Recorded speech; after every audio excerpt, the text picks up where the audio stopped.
veterano po na makakapanood nito na madalas sa madalas sa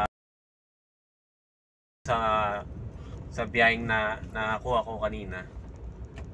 Pa-comment down below naman po kung talagang na tiyempo lang ba o talagang malakas ang biyahe doon sa lugar na yon.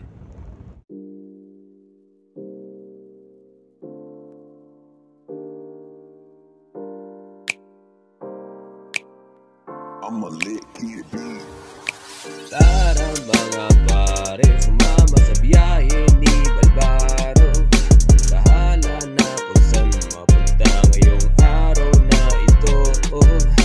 Tara mga pare, sumama kay Biyaherong Balbaro.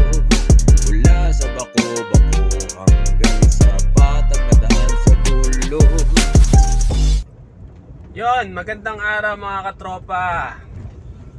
Unang araw ng biyahe sa buwan ng Marso. Eto mga katropa, wala akong dala eh. Sinubukan ko na naman pa-norte, no? Sinubukan ko naman pa Santa Maria to. Tingnan natin kung merong makukuha pabalik, no? O kaya kung pwede tayo maglagari doon. Sana meron, no? Bahala na si God. Kinuha ko 432, 20 kilometers away lang. Pwede na yun, di ba? Time check, 11 o'clock AM. Ayun. Ay, si Manong.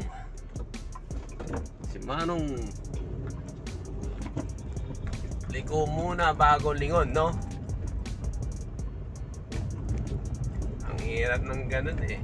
Nakasanayan mo eh, liko muna bago lingon. Ay, Diyos ko.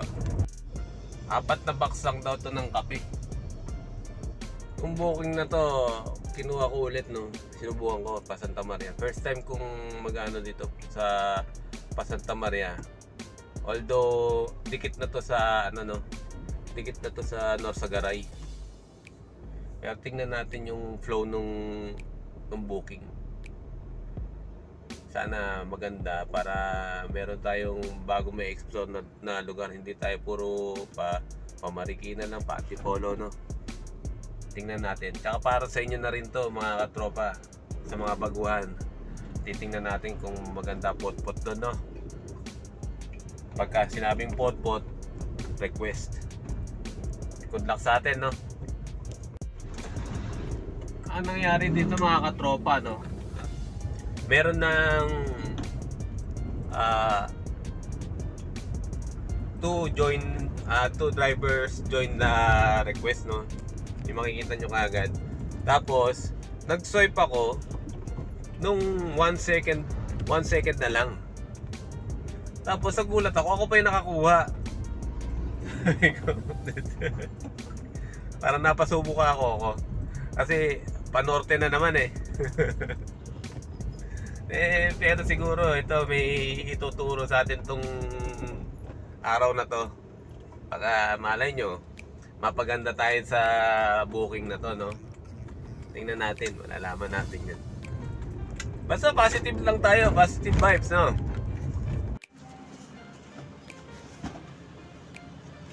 Ilan, boss?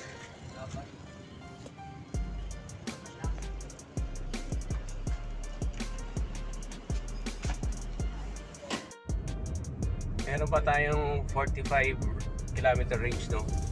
Bali banda sa Marilao na tayo magpapakarga. Nakarga natin 4 na kape. Okay.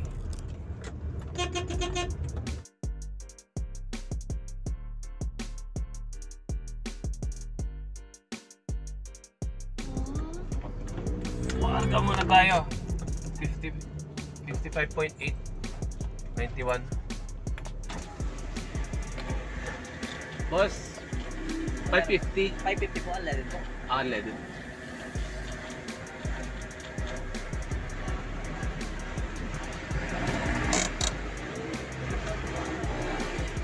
Yan no, sana ganyan din sa Maynila o kaya sa bandang Valenzuela no, 55.8. Yung mga paps, 550 lang yung ano natin no, pinakarga. Nagkaroon tayo ng 174 km range. Sana maging maganda biyahe natin ngayon no. Yung mga katropa no, 4 kilometers away na lang tayo. Wala pang isang oras yung biyahe natin. 432 na kaagad yun. Kaya iba talaga ang rate dito sa norte. Sana nga meron pa tayong makuha ulit.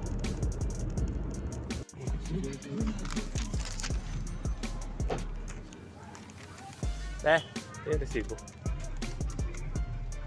Thank you. Nadrop na natin mga tropa. Dito tayo medyo matumal. Nandito tayo sa ilalim ng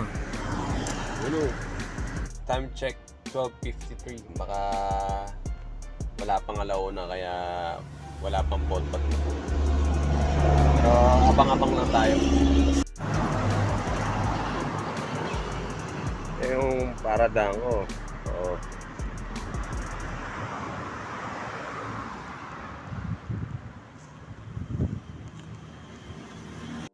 Ayun mga katropa, nakakuha tayo pangalawa. Pandi Bulacan, 6 kilometers away dito. Tapos Pakalumpit, papunta sa amin. Ayos, 592. Kaya ako nasabing papunta sa amin yung Kalumpit kasi pagpasok mo doon pa Makabebe na yun, Candelaria, Pampanga, doon lang sa amin. Boundary, kumbaga ang Kalumpit ay boundary na ng Pampanga yan, no? Mga sapatos lang daw yung kakarga. Sana ka-content, tapos masabayan pa natin, no? Claim na natin na may mga kakasabay, no? Nakuha nga kagad natin yan nung pagpasok pa lang ng 1 PM. Swipe kagad ako. 2 joiners, ganun na naman. Last 2 seconds naman yun. Swipe ako. Ako ulit na nakakuha. Medyo malakas account natin ngayon ha.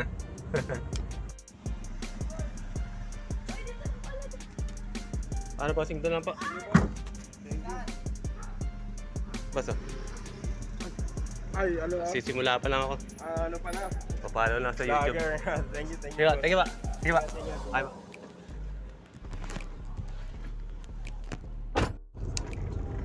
Yung mga tropa, ang dami sapatos nito, no?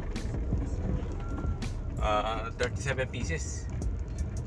Pero kaya-kaya pa sabayan. Sana masabayan natin. Okay. 30 kilometers away nga pala, no? Pwede na yun. Kesa wala, no? 600 naman yan eh. May nakasabay tayo, no? Pamalolos, pick up dito 2 kilometers away sa Santa Maria. 327 lang naman. Pero okay na yun, no? At least maganda pala ang kombinasyon nandito. Let's go!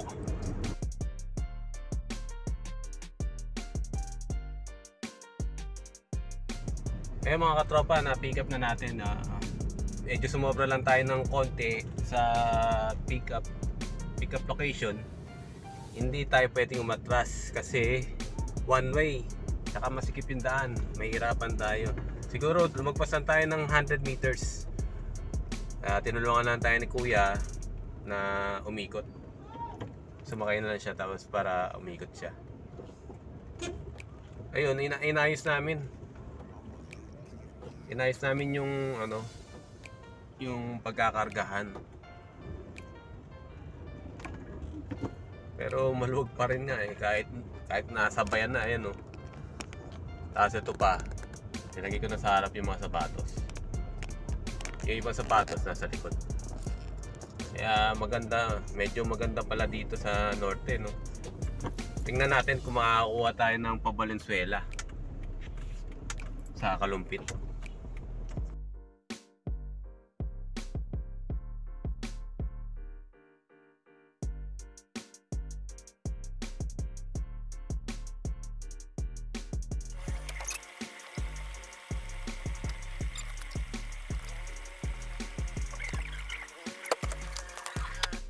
So na-drop natin no, 325 yung yung fare.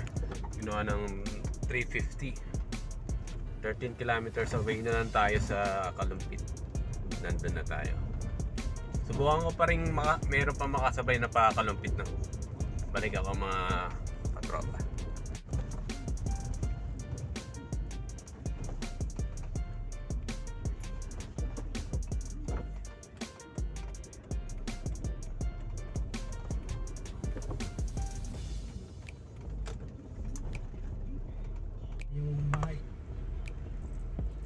Ay mga katropa, na drop off na natin no. Yung 600 na fare ginawa ng 700. Bigyan tayo ng 100 plus na tip no. Ayos yun. Maganda yung ganun.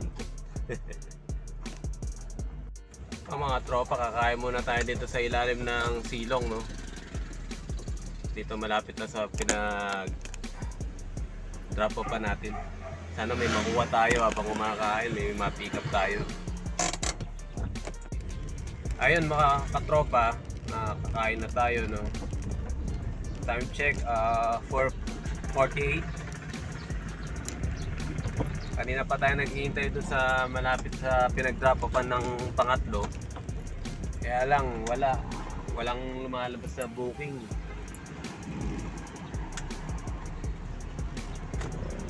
Tapos tayong kumain 4 o'clock eh. So bigla yung recording natin mga tropa no. Kasi bigla nag-pop up na request Kalumpit 1 kilometer away. Tapos pa ano siya, pa Valenzuela. Sakto-sakto pa uwi na sa bahay. Marcelo H. del Pilar. Malapit na malapit to sa amin. Pick up lang. Shoutout sa iyo, Zoe's Baxilog Project. Yan. Dito pa sa Kalumpit pinakuha. Nakakatuwa tong booking na to mga katropa no. Halos 1 oras ako naghintay doon pagkatapos kong kumain sa last drop ko. Tapos nung nagpasya na ako na lumabas sa subdivision, sa kanto na yon, nakikita mo kanto yun eh.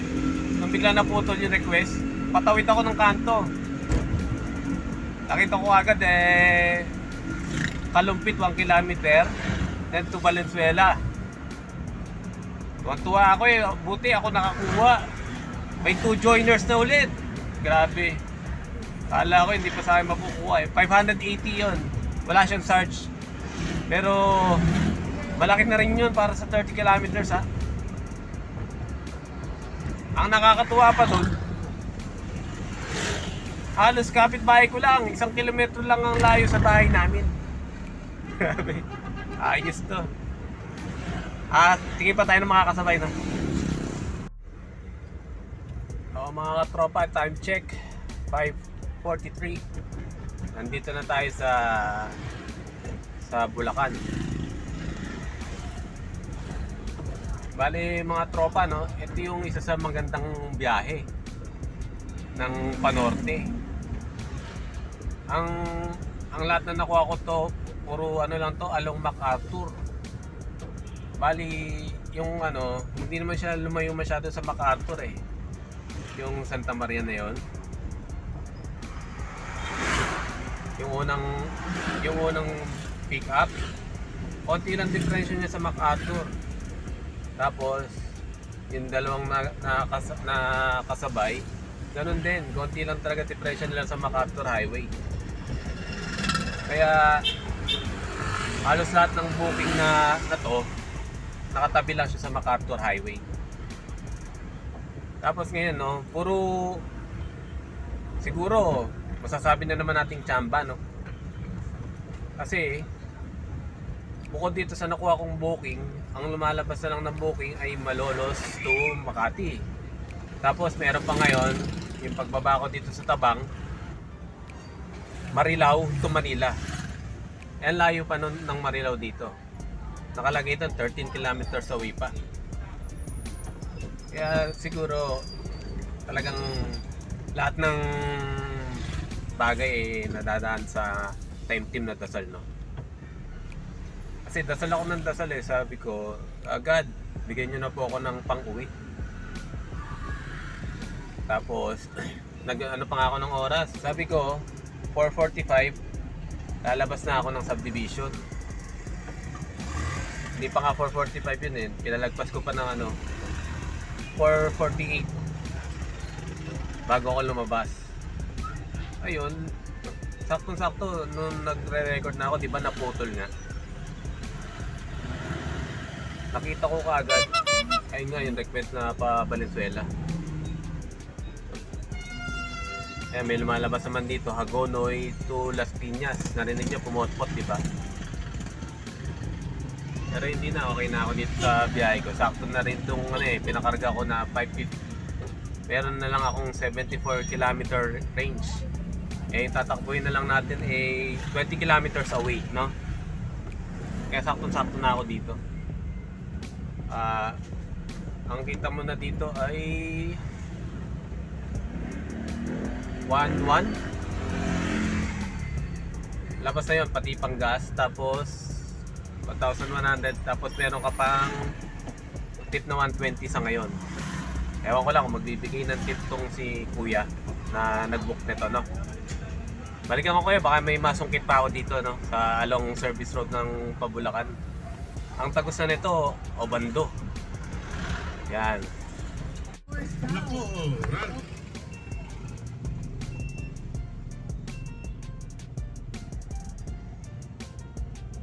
Barangay Tabang, tuloy po kayo, bayan ng Bulacan.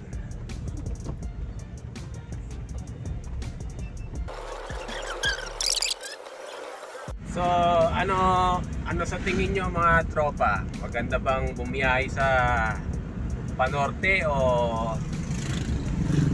nakachamba lang ako? Ako sa tingin ko, chamba lang yun. Kasi wala na, sumunod na booking na talaga na pwede mo makuha ay yung Malolos to Makati.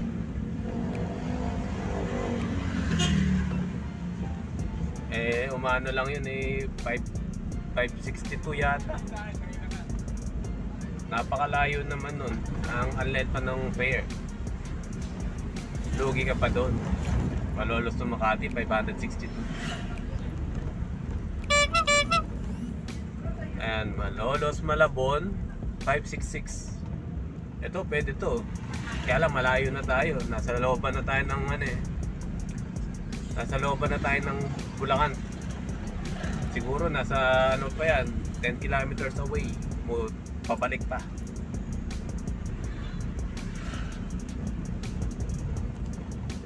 Ganun din ganun. Kung chamba lang ba kasi first time kong tumira ng ganun na ng ganitong ruta. Hindi ko lang talaga sure kung maganda talaga bumiyahe pa norte, yung katulad ng ruta ko kanina na halos lang along MacArthur Highway. Kung na-experience nyo na o matagal na kayo mga biyahe dito sa Lalamove na pa norte, comment naman mga boss sa baba para malaman ko kung talagang maganda ba biyahe dito. Kung ganito biyahe araw-araw, masaya kasi sa sandaling oras kita ka na kaagad, no? 1,000 plus kaagad, tapos may mga tips pa. Sabi mo, nagsimula tayo 11:30 to last pick up natin ay 5 PM natin nakuha. Oras na. Alas 6 hours lang, no? Meron ka nang ganun kita.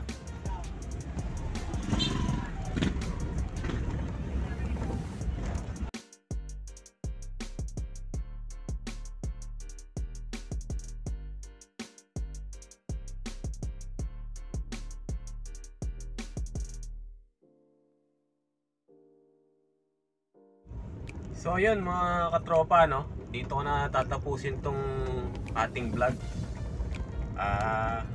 Sa mga veterano po na makakapanood nito na madalas sa biyaheng panorte, tsaka doon sa biyaheng na nakuha ko kanina, pa-comment down below naman po kung talagang na tiyempo lang ba o talagang malakas ang biyahe doon sa lugar na yon. Sa sandaling oras lang, no, sa 6 na oras, kumita tayo ng 1,100 pesos. Tapos meron pa tayong 120 na tip, no? Tapos 4 kilometers na lang. 4 kilometers na lang at ibababa na natin tong huling na pick up natin pa Kalumpit. So ayun, napakaganda ng biyahe natin ngayon. Sana halos araw-araw ganito, no, mga katropa. Hindi lang sa akin, kundi para sa inyo din mga nanonood na palagi sumusuporta sa mga videos ko. Maraming salamat, no, sa pagsuporta palagi sa aking mga videos, sa aking mga vlogs. Sana huwag kayong magsasawa mga katropa. At sana kahit paano meron kayo na pupulot na diskarte, no? O kaya minsan aral. Para na rin tong tutorial para sa mga baguhan. Paano? Dito ko na puputulin mga katropa. Maraming salamat ulit sa pagsama sa biyahe ni Balbaro. Maraming salamat sa pagsama kay Biyaherong Balbaro.